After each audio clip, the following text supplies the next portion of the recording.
तो हेलो मेरे प्यारे बडीज, आपका स्वागत है रियलिटी क्वेस्ट के चैप्टर 193 के एक्सप्लेनेशन में। और जैसे कि हमने चैप्टर 192 में देखा था कि कैसे हमारा डुआनहा फाइट करने के बाद कोलैप्स हो चुका था और हमारे ये 3 नमूने डुआनहा को उठाकर उस लड़की के अड्डे पर लेकर आ चुके थे और वहां पर हमने देखा कि डुआनहा को होश आ गया था और वहां पर ही ये चैप्टर खत्म हुआ था। तो चलिए शुरू करते हैं चैप्टर 193 का एक्सप्लेनेशन। लेकिन उससे पहले अगर आप इस चैनल पर नए हो तो चैनल को सब्सक्राइब जरूर करना दोस्तों, क्योंकि मैं रियलिटी क्वेस्ट को कवर करने वाला हूं। और बात रही मैं चैप्टर 187 से लेकर 192 के वीडियो की, जो कि मैंने बता कर रखा है, तो मैं उसे जल्द ही अपलोड कर दूंगा। और हाँ, मैं अपनी दूसरी चैनल पर हानलिम जिम की वीडियो भी डालने वाला हूं, तो उसे भी जाकर जरूर देखना। तो चलिए शुरू करते हैं चैप्टर 193 का एक्सप्लेनेशन। तो दोस्तों चैप्टर की शुरुआत में हम डुआनहा को उस लड़की के अड्डे पर देखते हैं, जहां पर डुआनहा उठकर उस लड़की को पूछता है आखिर तुम कौन हो। तभी वो लड़की काफी ज्यादा डिफरेंट वे में रिप्लाई देती है, क्या तुम मेरी बात कर रहे हो? मैं एक ऐसी लड़की हूं जो कि तुम्हारा मास्टर बनने वाली है। तभी डुआनहा काफी ज्यादा शॉक हो जाता है। वहां पर वो लड़की कहती है कि मैंने तुम्हें यहां पर लाया, उसके पीछे मेरे 3 बड़े रीजन है। तो मेरा पहला रीजन ये है कि मैंने तुम्हारी जान बचाई और मैं काफी ज्यादा सरप्राइज थी तुम्हारी रैपिड रिकवरी को देखकर। तुम वहां पर कोलैप्स हो चुके थे और तुम्हें ऑलरेडी कार्डियक अरेस्ट हो चुका था, और अगर मैंने तुम्हारी जल्द से जल्द ट्रीटमेंट नहीं की होती तो तुम अभी यहाँ पर खड़े नहीं होते। तभी डुआनहा कहता है हाँ, मैं अगर उसके बारे में सोचूं तो मेरा काफी ज्यादा ब्लड बह चुका था। तभी वो लड़की कहती है कि दूसरा रीजन ये है कि मैं चाहती हूं कि तुम मेरे तरफ आ जाओ। तभी डुआनहा कहता है क्या तुम उसकी ही बात कर रहे हो जब तुमने पहले मुझे बताया था? तभी वो लड़की कहती है हाँ, मैं ये चाहती हूं कि प्लीज तुम मेरे सर्वेंट बन जाओ, यानी तुम मेरे नौकर बन जाओ। ये सुनकर डुआनहा काफी ज्यादा शॉक हो जाता है और उस लड़की को थोड़ी देर के लिए देखते रहता है। और तभी वहां पर वो लड़की कहती है कि हाँ, तुम मेरे सर्वेंट बनोगे है ना? तभी डुआनहा कहता है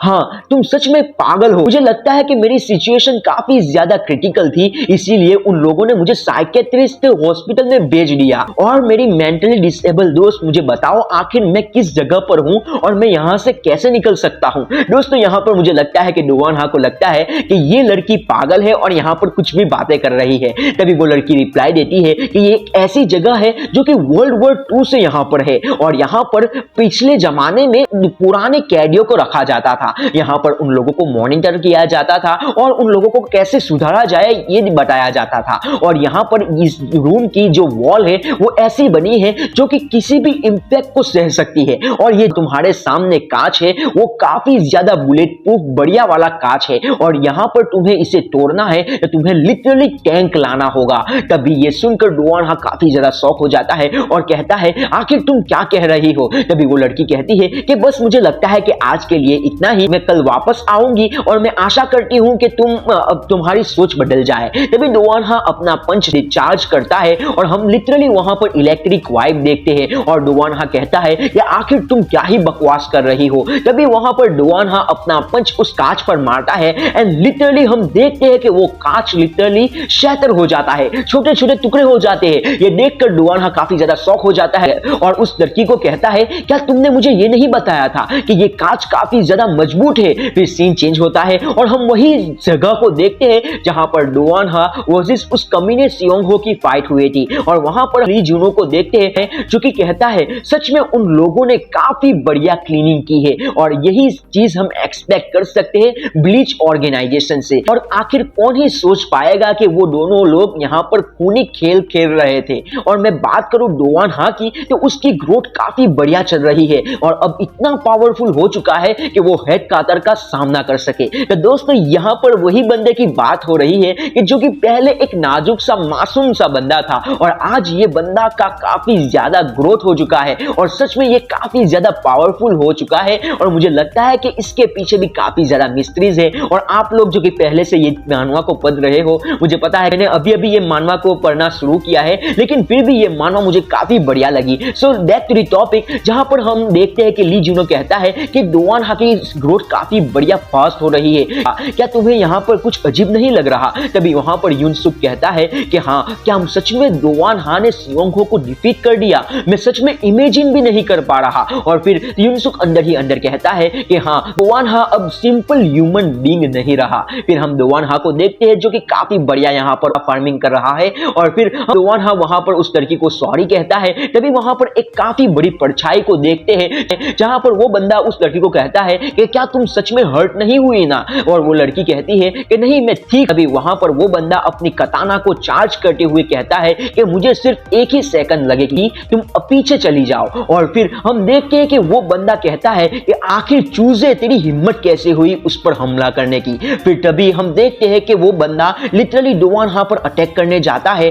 और बीच में वहां पर वो लड़की आ जाती है और उस बंदे को कहती है कि अभी रुक जाओ, मेरी ही गलती थी, मैंने ही उसे जानबूझकर प्रोवोक किया था। ये सुनकर डो वन हा कहता है क्या जानबूझकर प्रोवोक किया? तभी वो लड़की कहती है कि मैंने तुम्हें जो भी बताया इस रूम के बारे में और मेरे स्लेव बनने के बारे में, वो सभी चीजें झूठ थी। तभी वहां पर डो वन हा कहता है आखिर तुमने झूठ क्यों बोला? तभी वो लड़की कहती है कि मुझे सिर्फ ये जानना था कि तुम उन लोगों में से हो जो मेरे ऑर्डर्स फॉलो करते हो या फिर तुम उन लोगों में से हो जो कि तुम मेरे ऑर्डर्स के अगेंस्ट जाते हो।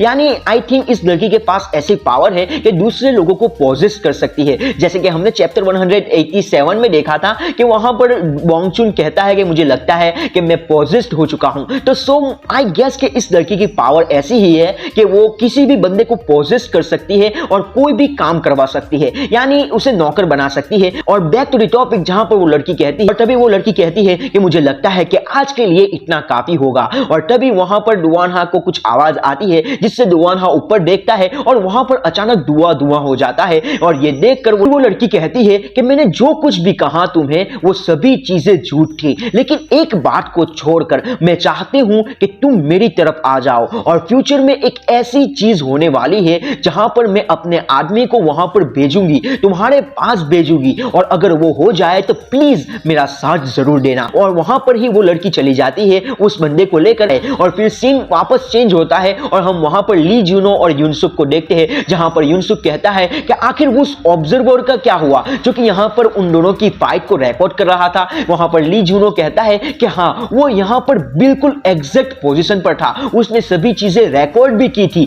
लेकिन वो बंदा कह रहा है कि मुझे कुछ याद नहीं है। और हमने उसके कैमरे के रिकॉर्डिंग को देखा तो वहां से मेमोरी कार्ड भी गायब है और उस बंदे को विजिबल कोई भी इंजरी नहीं है और हमें इसीलिए डो वन हा के बारे में भी कुछ पता नहीं है। तभी युनसुक कहता है कि आखिर मेमोरी कार्ड भी गायब है और उस बंदे की मेमोरी भी चली गई है, सच में यहां पर काफी ज्यादा गड़बड़ है। तभी वहां पर ली जूनो को फोन पर मैसेज आता है, जिसे देखकर ली जूनो कहता है कि आखिर काफी बढ़िया न्यूज आई है, जो बंदा 2 हफ्ते से हॉस्पिटल में पड़ा था वो वापस उठ चुका है, यानी सियोंग हो वापस जाग चुका है। और फिर सीन चेंज होता है और हम हॉस्पिटल का सीन देखते हैं, जहां पर वेंटिलेटर को देखते हैं और हम सियोंग हो को देखते हैं। वहां पर एक बंदे की आवाज आती है, तो क्या तुम सच में उठ गए? तुम्हें पता नहीं मुझे तुम्हारे बारे में कितनी चिंता थी, अब मुझे काफी अच्छा लग रहा है। तभी वहां पर सियोंग हो उस बंदे को देखता है और हम एक बंदे की परछाई को देखते हैं। तभी सियोंग हो काफी ज्यादा शॉक हो जाता है और कहता है आजूसी,